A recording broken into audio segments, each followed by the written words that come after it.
It started with a text from my brother, Mark. Mark, need you to watch the kids this weekend. Last-minute work trip, just until Sunday. No pleas, no details, just an expectation. I sighed. I love my nieces. But I'd told him before, my weekends weren't a backup plan. I was drowning in deadlines, barely sleeping, and I had zero energy to chase toddlers. I can't, not this time. I've got work piled up. Sorry. He left me on red. I figured he'd find another solution, like a normal adult. But Mark's never been good at boundaries, especially when it came to dumping his responsibilities onto someone else. The next day, I was on a video call when the front desk of my apartment complex rang. Hi, Miss Rhea. There's a taxi downstairs with 2 kids in it. The driver says he was told to drop them off with you. My heart sank. The taxi driver looked confused. This is the address he gave me. Said to leave the kids with Aunt Rhea and go. My stomach tightened. You didn't verify with anyone? He shrugged. I was told it was urgent.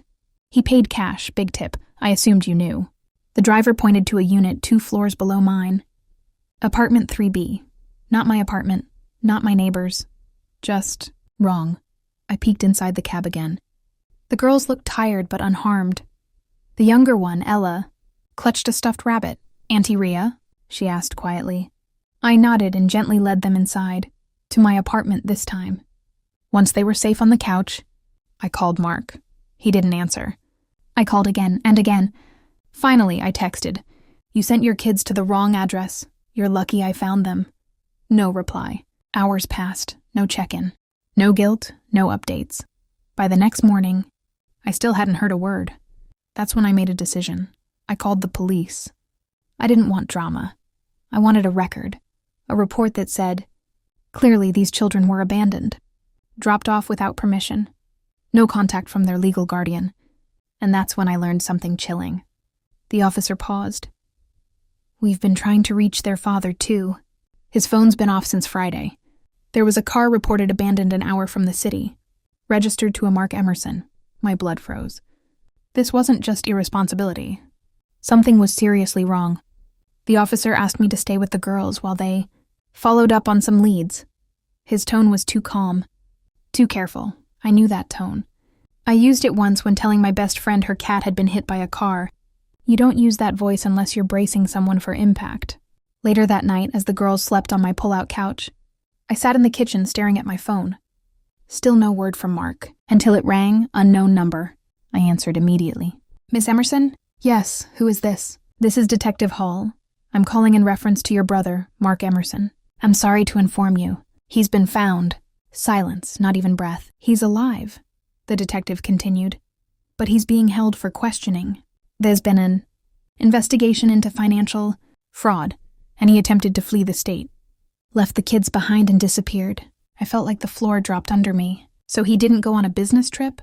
No, and you're not the only person he left things with. Apparently I wasn't just his unpaid babysitter. Mark had been stealing, laundering money.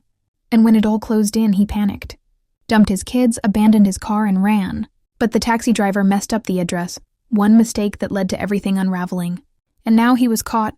2 days later, I was asked to come to the station. Mark wanted to see me. I didn't want to go, but his daughters deserved answers. Closure. So I went. He looked smaller than I remembered. Unshaven. Pale. Not the confident brother who used to throw his car keys at me like I was his personal assistant. When he saw me, he forced a weak smile. Rhea, thanks for taking them. I sat down. No smile, no warmth. You sent them in a cab. To the wrong address. He looked away. I didn't mean for that to happen. But you meant to leave them, I said. You planned to disappear. You used me again. I didn't know what else to do. I was scared. I leaned in. You weren't scared when you took the money. Or when you disappeared. You were scared when you got caught. He looked like he might cry. I'm not here for you, I said flatly. I'm here to tell you they're safe. But you're done. I stood. Before leaving, I turned once more. One more thing. You didn't destroy me, Mark. You destroyed yourself.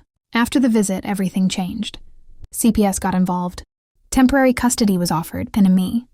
They said I could take the girls in legally, or they'd be placed in foster care while the investigation unfolded. It should have been a hard decision. But it wasn't. They were innocent. They didn't deserve to suffer because their father was a coward. So I said yes, but this time on my terms. The first few weeks were hard. Therapy sessions, nightmares, questions no child should have to ask. But slowly, the chaos faded. I taught them how to feel safe again, and I taught myself that no isn't just about turning someone down. It's about protecting your own peace, your space, your heart. Mark's trial came quickly. He pled guilty. He'll be gone for a long time. I didn't attend the sentencing. I didn't need to.